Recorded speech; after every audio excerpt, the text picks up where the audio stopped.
form of cattle, destroying the crops, and the aerial bombardment, the earth to surface missiles are still shelling our positions, and especially the civilian villages, ground attacks targeting the civil population.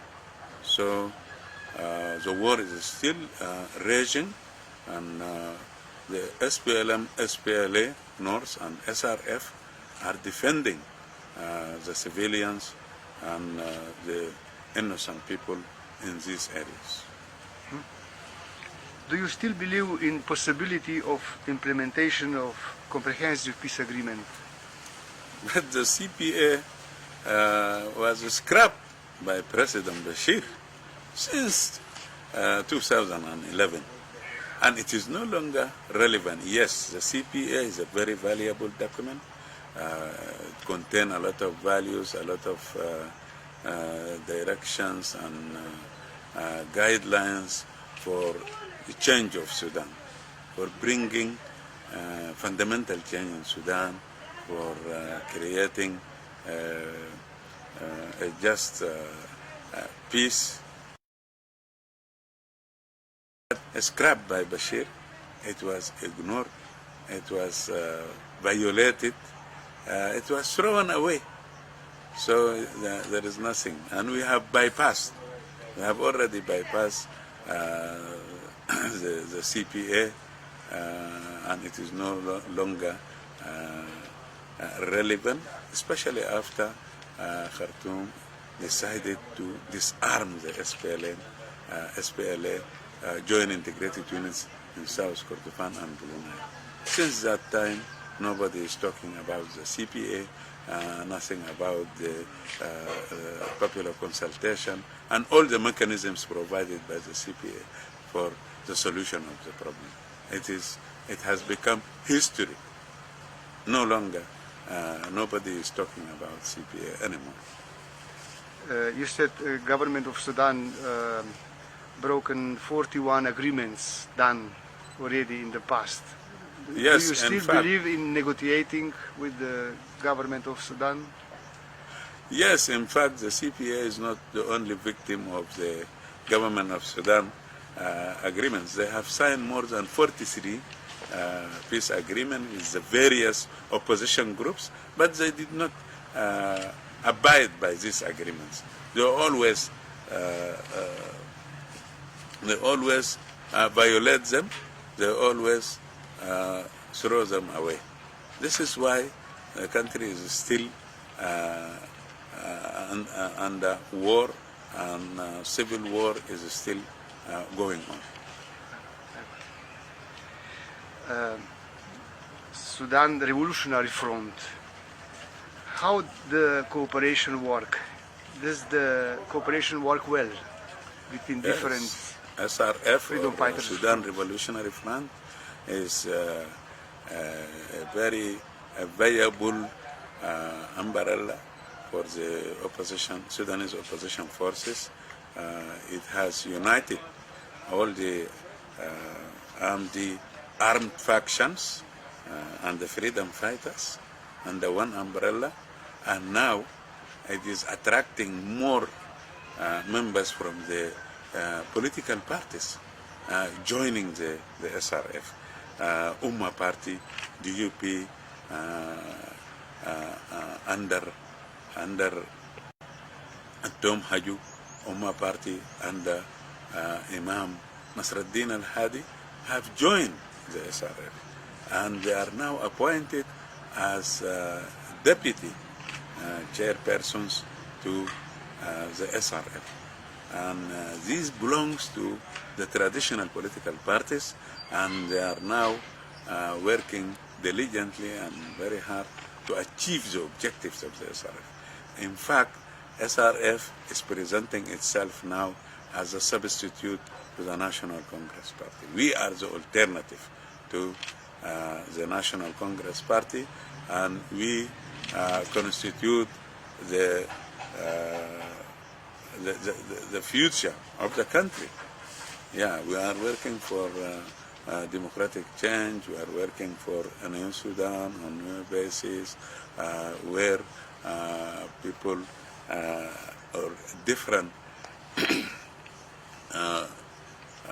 all the diversities are recognized, whether religious, whether cultural, whether lingual, are recognized. This is the SRF. So it is a viable political body, and it is going to replace Bashir. It is going to remove Bashir and lead the country in coordination and cooperation with the other political parties in the country.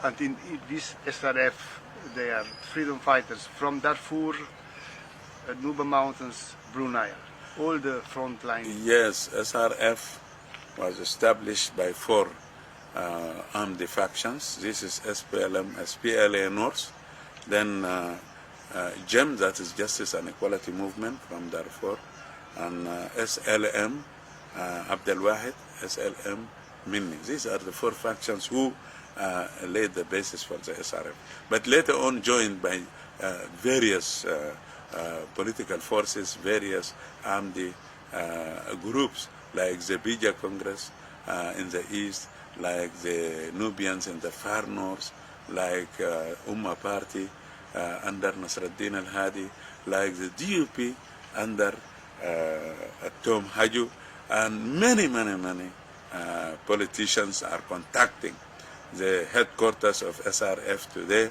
and they are showing readiness to come and join hands, to come and sign the Cauda Declaration, and we continue together and we march towards Khartoum.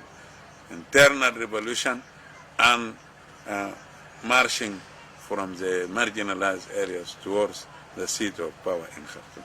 These are the plans. This is the target. This is the orientation. Yes. And SRF was established in which month? When it was established in Cauda? Yeah, it was signed. The declaration was signed in Cauda last August 2011. Okay. What's your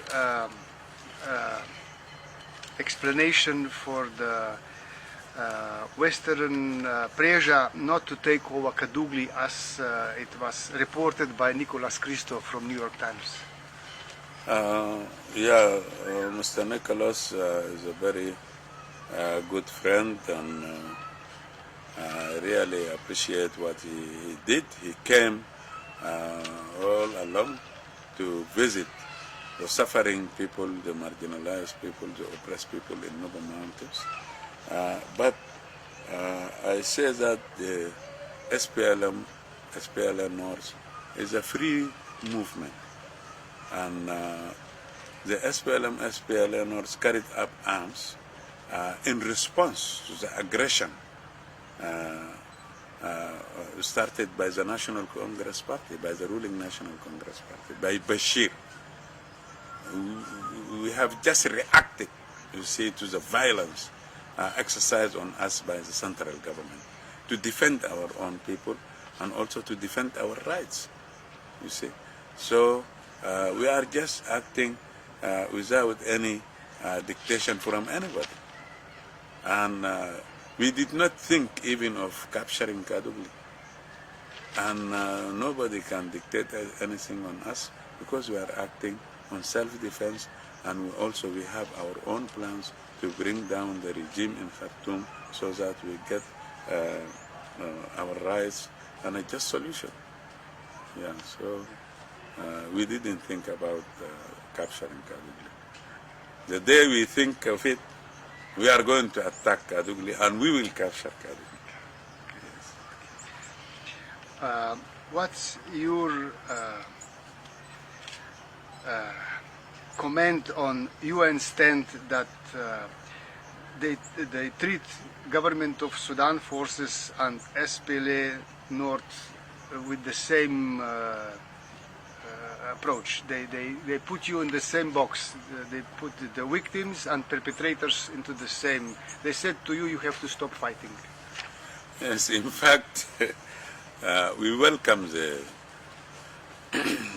initiative. We welcome the UN Security Council resolution 2046, and we appreciate that resolution, because it is part of the attempts of the international community to put an end to this war. And we are ready to go for dialogue anytime, but at the same time, we have a little observation that the resolution was not fair, and the resolution is equating between the SPLM North, the SRF, and Khartoum regime, and the National Congress Party, the terrorist regime in Khartoum. Khartoum, and especially the National Congress Party and President Bashir, is the oppressor. How can you treat the oppressor equally with the oppressed? Khartoum is attacking the marginalized areas for the last 50 years. The civil war is still raging since independence in 1956. How do you equate Khartoum with the SPLM North? At the same time, we in the SPLM North, we believe in a comprehensive solution. We are not for piecemeal solutions anymore, because this had been tested and it failed, and the war is still going on, and it is expanding. Now it has the war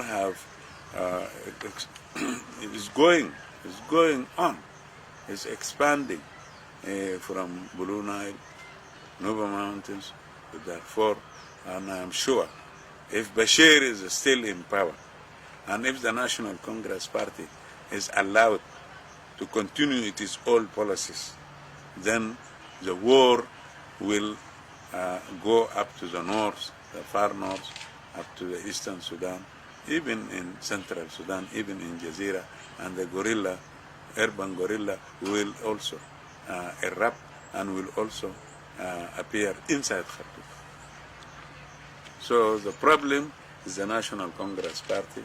The problem is this exclusion, policies of exclusion, of marginalization of others. Yes, so we have to help the Sudanese people reach a comprehensive peace agreement with organic guarantees this time, so that Khartoum should not renege, should not go back on them. And that a democratic constitution is written with the participation of all the political parties in the country, the civil society groups, all interest groups should be represented in that National Constitutional Conference to decide the future of the country. A secular, democratic country that respect and recognize all the diversities, whether these are ethnic, whether these are religious, whether these are cultural, whether these are lingual, whether these are regional diversities. We have to encourage the Sudanese to do this, to bring them together. And we have to throw the National Congress Party out of power, and they participate as a political party, not as a ruling and as a totalitarian regime. So this is what I want.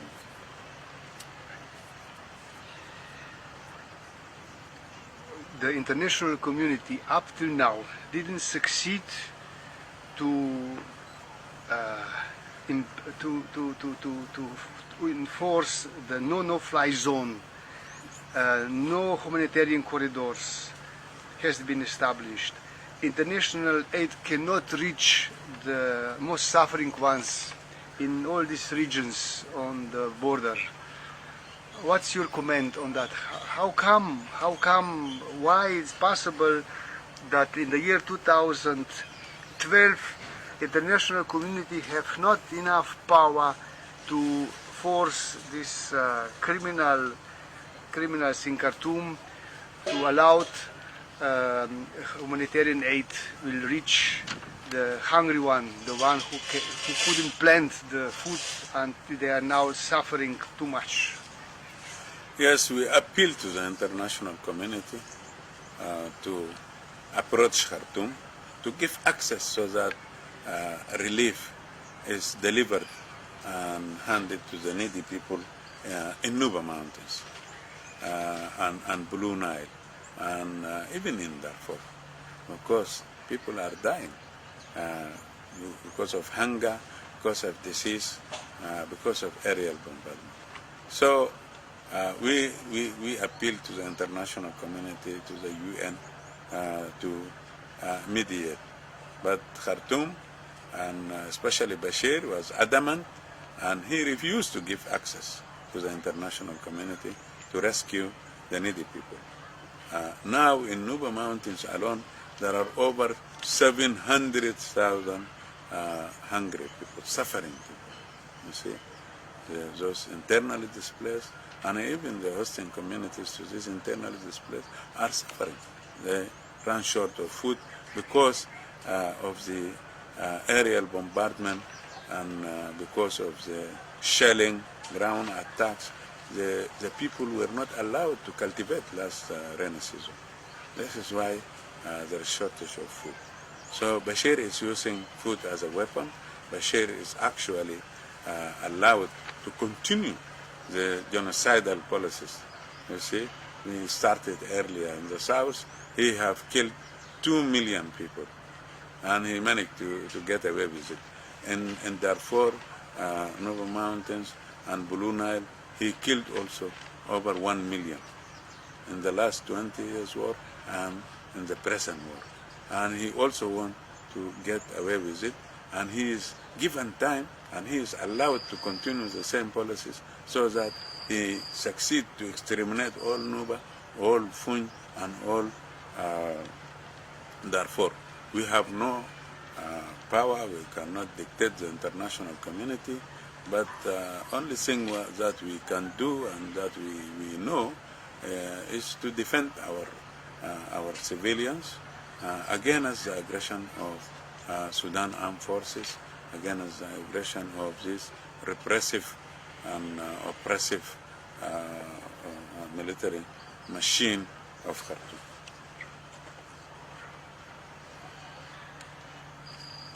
What we who sympathize with you openly can do, we without any political agenda, without any business agenda, we who just are aware that racism is the basis of these relationships in Sudan and culture of slave trade.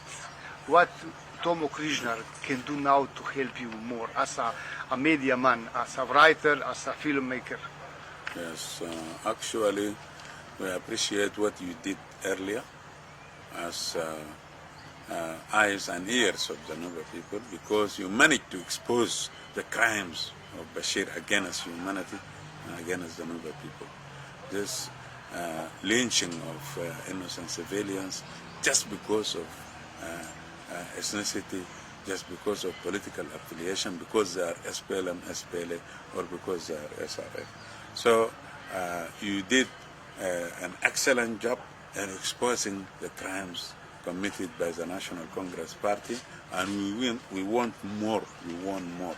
We want you to advocate for humanitarian intervention to rescue the lives of hundreds of thousands of women and children and elderly who are now going hungry.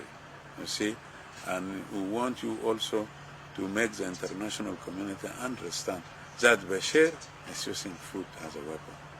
He's using drugs and medicine as a weapon to exterminate peoples, indigenous peoples, to exterminate the Sudanese peoples, to exterminate his own citizens in the name of ideology, in the name of Islam.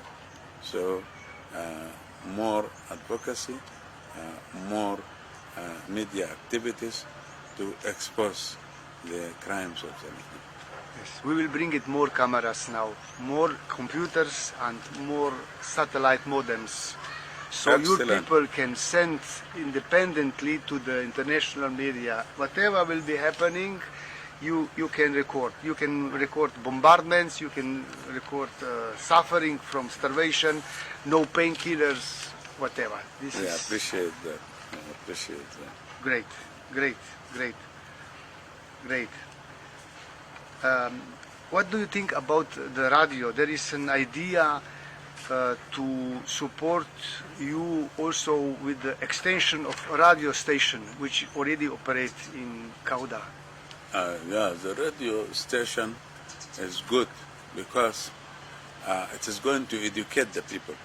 It is going to educate the innocent civilians how to take cover against the Antonov high-altitude bombers, Antonov airplanes, when they just throw bombs on the villages, on the markets, on the community places, water points. Yeah, so it is useful for civic education. It is useful also for political awareness because most of our people are used by Bashir because of deception. So that they carry up arms to fight the SPLM, SPLA, the SRF against their own interests. So we need also to enlighten them. We need also to orient them. We need also to make them aware of what is going on and what Bashir is intending to do against them. So the radio is welcome if it is available. I think I asked most of the questions I have, but is it anything that you wish to say to international community from your heart, from your mind, that I didn't ask it you? Yes, in fact, we in the SRF and the SPLM, SPLA North are doing our best in order to unite the opposition against the National Congress Party, and the SRF and the Kauda Declaration was the first step. We want to go in this direction in order to bring all the peaceful means of struggle for the change of the regime and the armed factions together under the SRF, so that we combine, we see the armed struggle with the peaceful means, especially peaceful political means of struggle.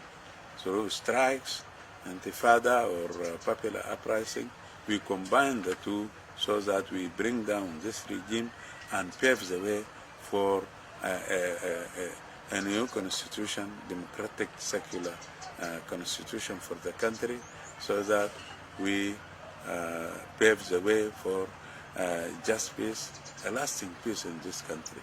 Because 50 years of civil war is enough. We want also to lead normal life like other nations in the world. This is what I want to ask and to request all the political forces to unite. We want all the civil society organizations also to support the opposition against this totalitarian regime, against Bashir, who is wanted, who is indicted by the ICC, but he is still in power, and he is doing everything to destroy the Sudanese people so that the National Congress Party continue to rule. I intend next 2 weeks to spend with your people in Nuba Mountains. My plan is to fly to Ida camp and first film the refugees and then sneak into the liberated areas with the help of commercial or SPLA forces. You think is it safe for me to go now to Kauda and to Tacho and to the top of the mountains and film it, the worst situation, the suffering, the fasting people? Mr. Tomo, you are one of us. You are a Nuba of the Cho tribe. and you have been with us for the last 15 years. And you are welcome anytime. And all the Nuba troops, at least one battalion from the Cho tribe will escort you to protect you against Bashir and against the forces of sinister of the Sudan Armed Forces. Okay. So you are welcome anytime. You go anywhere you like. Good, good. Yes, and you will have the protection, the support, and the sympathy of all the Nuba people, and especially the Tochop. So thank you very much. Thank you very much. Yeah. Thank you very much. Yeah.